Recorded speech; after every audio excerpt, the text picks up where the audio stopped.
Who is he? Look at these dirty hands. I was just fixing my bike up. Um, yeah, I lubed up my chain on my bike, and so my hands are all dirty. And I cleaned out like where there's mud and gunk and stuff. This is something I have never done before. And actually, this lube that I have, it's so old. It's from years ago, from when I bought my first skateboard. Like so many years ago. That I've just held on to through the years. And now I'm on this backpacking trip, bike packing trip. And I'm really like put in a situation where I have to select only the most necessary things. It's so funny that this like old remnant from a past facet of my life has come along. Because my knees started aching too much and I had to stop skateboarding like a few years back. I was really sad when I sold my skateboard.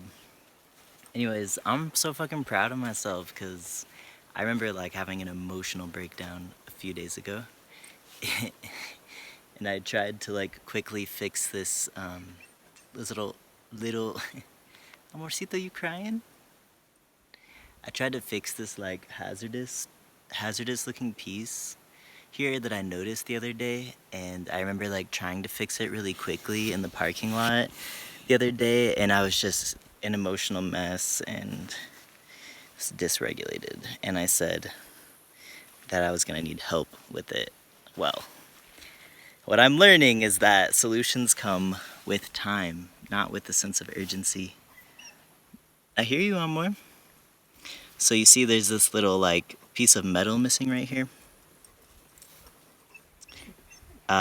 I just flipped this around. So this little safety piece was on this side earlier, and I wasn't feeling really confident about it actually staying in there, and so I just flipped it around.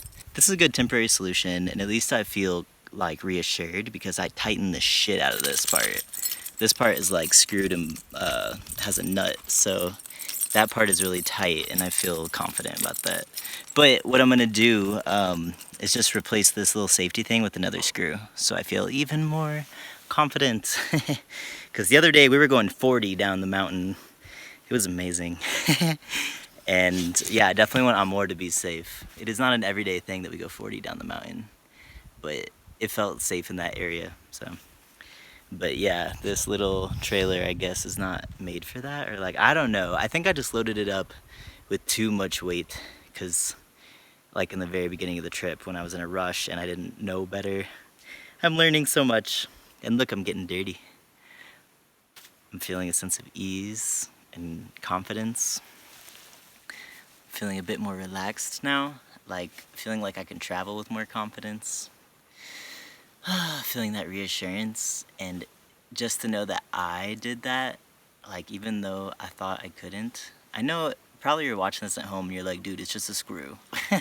Like, what's the big deal? But for me, it's such a big deal because it's a huge mental barrier, that like deep-seated self-doubt or like disbelief that I am incapable of like figuring things out, especially mechanical things that require the hands. And it's really just like healing my patriarchal wound. Oh, yeah. It's amazing. I'm gonna go walk a couple miles up the hill now to get some reception on my phone so I can join my trans family. We meet every week. Normally I join them on Zoom, but this week I will be joining them via phone call, because that is all I have capacity for. I don't have strong internet where I'm at. I'm kind of in a dead zone. But as soon as I get close to Tahoe, I'll get way more internet. I'm looking forward to that. But in the meanwhile, just taking advantage of like, okay, dude, you're in the woods, just like be in the woods, get off the internet, you know, like. But yeah, it's really addicting. And like this morning I was trying to order a battery. I picked out the one I needed and the internet loaded too slowly. Like I was able to load the pages to like put the thing in my cart and put in the shipping information, but it just like wouldn't load to check out. So I was like, cool, I'll just do it tomorrow, I guess, when I go back into town, get some Wi-Fi. Just surrendering to what is. That is the theme today. Well, it's the lesson of the month, but today I'm really integrating that. It's been in my awareness for a few weeks, but physically I've been having resistance to that. But today I can really feel myself integrating. Like I could feel my body surrendering and slowing down and just accepting that I have limitations. I actually just recorded a video today that I will post tomorrow when I get into town and get some internet. Amorcito. Yeah, just announcing that I'm gonna take the month off from facilitating on the Love and Liberation Network, which feels so difficult for me emotionally to like take a step back from leading the space, facilitating the space. But yeah, I'm just surrendering to what is. I'm like, baby, you need a vacation too. It's okay to take a little bit of space. And like, yeah, I could feel that I was overextending myself by trying to do those calls at the safe way. It's just not enough privacy. It's not the vibe. It's not the same. So I'm letting go and trusting that this little rest period will give me time to resource myself for the next leg of the trip, and so I can continue working more consistently, at least on the internet. With phone calls, with coaching calls, it's no problem because, I just walk to where there's signal. But the internet is so spotty in this particular area. So, yeah, I'm waiting to upgrade this battery before I take the leap of faith across this like 30-mile stretch with no services. I'm estimating that like this is just a guess actually, based on experience, but I don't really enjoy like tracking things like numerically and stuff. I kind of just feel into them, so it's hard for me to name exactly. But my gut is telling me it's good to aim for like 10 miles a day max when I'm making the trek from here to Lake Tahoe. Yeah, if I'm planning more than 10 miles a day, especially uphill, it like actually might even be less than that. I don't know. We will see. But up until this point, I haven't really been planning the miles. I'm just like, let's see where I land and see who can host me. And that like sort of worked out. It worked out in the end, but there was a few moments where it was scary.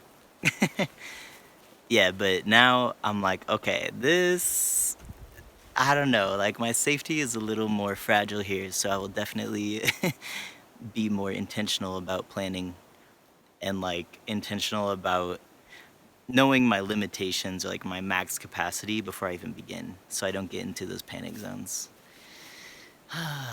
Yeah.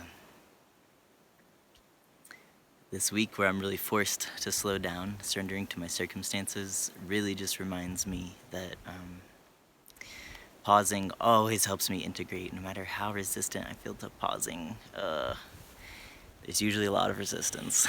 It's just the way I've been conditioned. It's the way the world runs. Capitalism is like an ocean current that's just carrying us all. So for me to slow down, it feels like all this water is building up behind me. Like the way you see like a stick in a river, and then this like kind of, it becomes like a tiny little dam. It just blocks the flow, and then all this water kind of builds up, and then these new streams form. That's how it feels for me to slow down my internal engine when I'm running in this like collective engine that's like focused on productivity, expansion, expansion, expansion. And then if you rest, you get called lazy or you get punished. It's like a reasoning for genocide in the history of this land. So yeah, there's a lot of violence attached to resting, at least historically. Like, yeah, your life could get risked. So it makes sense that myself, I don't feel safe enough to rest, or like I don't have enough money to rest, or whatever. But yeah, really allowing myself to rest and just letting that discomfort be there of like, okay, maybe people will be upset with me that I'm not facilitating or disappointed, or people are gonna have their reactions, but at the end of the day, I have to do what's sustainable for myself, which is ultimately sustainable for the collective. So just sitting in that tension of like, okay, I'm resting and I feel that water building up, but I also feel that I'm creating new streams and they feel more in flow. more in balance. Gratitude to be able to integrate. What a blessing. Gratitude to be able to rest, to feel my feet to the earth as I'm stepping on the litter of ammunition boxes. What a freaking blessing. I'm so grateful to be here. Thank you to everybody who has supported me in any way in this journey, but also leading up to this journey. The money really goes a long way. I appreciate the people who Venmo me, or they go to my Ko-Fi page and yeah, just send me a few bucks. It really helps me out on this trip. Helps me like invest in better equipment and resupply and feed myself. It's super helpful. Yeah, and I'm grateful for everyone who's just like on this journey with me, really, even just emotionally. That's, yeah, meaningful to me. Look at this little cutie. Oh my goodness. Cute, cute, cute. What a little cutie. Okay, it's time for me to walk. Thank you for hanging out.